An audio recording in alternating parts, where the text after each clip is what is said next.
Ce n'est pas en 3 mois, janvier-mars 2023, avec un personnel et du matériel insuffisant que l'opération de mise à jour des données NINA des populations maliennes pourrait être une réussite.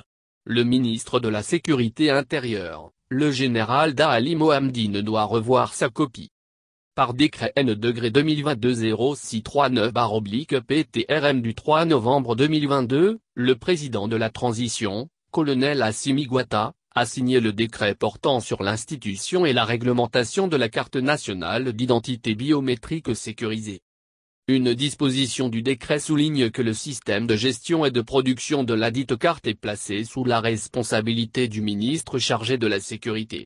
La carte est établie ou renouvelée sur le territoire national par les commissariats de police, les brigades de gendarmerie et les sous-préfectures. Comme pour lier l'acte à la parole, 3 mois après, c'est-à-dire en début janvier 2023, le ministère de la Sécurité et de la Protection civile annonçait la mise à disposition d'un site pour vérifier et mettre à jour les données de la carte NINA, numéro d'identification nationale. Il avait été dit que sur la page d'accueil du site, les utilisateurs ont la possibilité d'authentifier et de vérifier leurs données biométriques. Ce qui permettra d'avoir des bonnes données personnelles inscrites sur la future carte nationale d'identité biométrique sécurisée. Aussitôt lancée, nombreux sont nos compatriotes à se rendre dans les centres indiqués dans le décret. Quelle a été leur surprise de voir que plusieurs commissariats n'avaient pas été dotés de matériel d'enrôlement. Cela ne leur a point découragé. Des jours après, avec l'acquisition des premiers matériels, voilà que les commissariats de police sont pris d'assaut. Comme pour la carte nationale d'identité, les gens se bousculent aux portes des commissariats très tôt le matin, à 5 heures, histoire de s'inscrire sur la liste de présence. Ce jour 15 février 2023, il est 5 heures, la devanture du commissariat de police de Torokorobougou, ex-4e arrondissement, connaît une grande affluence. Plus de place pour les retardataires. La longue liste comporte plus d'une centaine d'inscrits. Quand vint l'heure du travail, c'est-à-dire à 7h30, le commissariat s'ouvre au grand public. En lieu et place des inscrits pour la carte biométrique, un agent de police fait appel aux demandeurs de carte nationale d'identité de se présenter avec les documents. Ils sont les premiers à entrer dans le commissariat. À 9h30, la section de la carte biométrique sécurisée commence le travail. Les vieilles personnes sont les premières à entrer. Pendant ce temps, plus de 200 personnes, en majorité des jeunes assis sous des arbres, échangent et critiquent la façon dont procède le commissariat dans l'opération.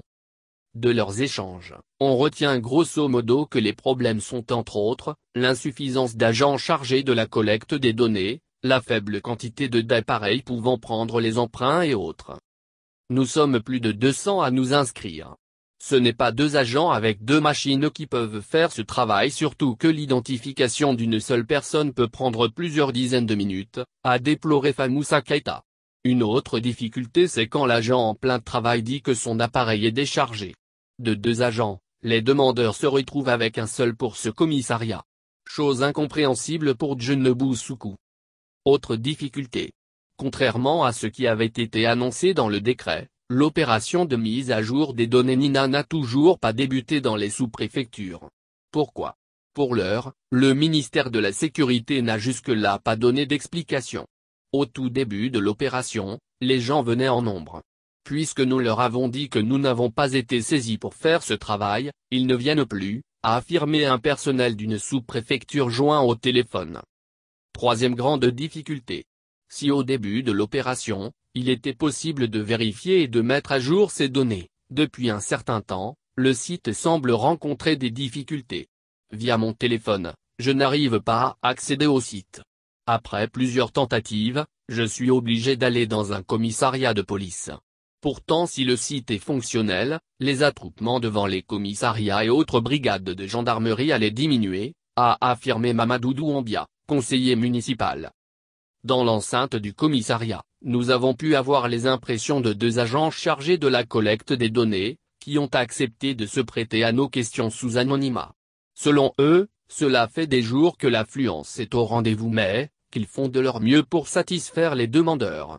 Nous collectons les données lundi, mercredi, jeudi en raison de 30 à 35 voire 40 personnes par jour, a laissé entendre un d'eux.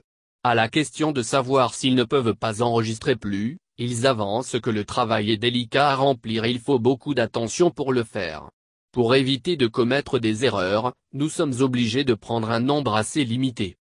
C'est dans ce cafouillage qu'un communiqué du ministre de la Sécurité intérieure, le général de brigade, Da'ali Mohamedine, en date du 14 février 2023, dit constater une faible mobilisation des populations pour la mise à jour des données NINA.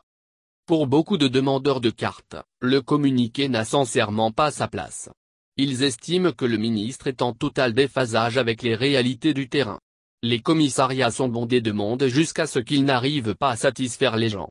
Pendant ce temps, le ministre nous parle de faible mobilisation et de fixer l'opération dans le temps 31 mars 2023. Comment avec autant de problèmes rencontrés et le court délai, il est possible de mettre à jour les données de la carte NINA de millions de Maliens? Cela est possible sauf si le ministre veut bâcler le travail et nous faire sortir des cartes comportant encore des erreurs, a dénoncé cet enseignant qui est à la 4e fois de se rendre au commissariat de police, mais sans succès. Il faut dire que si le général de brigade, a réussi avec la phase de publicité de l'opération, celle du travail proprement dit est la plaie. Et, si rien n'est fait à ce niveau, il est à craindre que l'opération ne soit un échec. Pour que cela ne soit pas, le ministre général doit revoir sa copie en pensant à d'autres scénarios. Il s'agit pour lui, d'augmenter le nombre des agents et de leur matériel, de penser à un système d'équipes mobiles qui vont sillonner les quartiers, villages, entreprises et administrations comme ce fut le cas pour l'enrôlement des cartes NINA.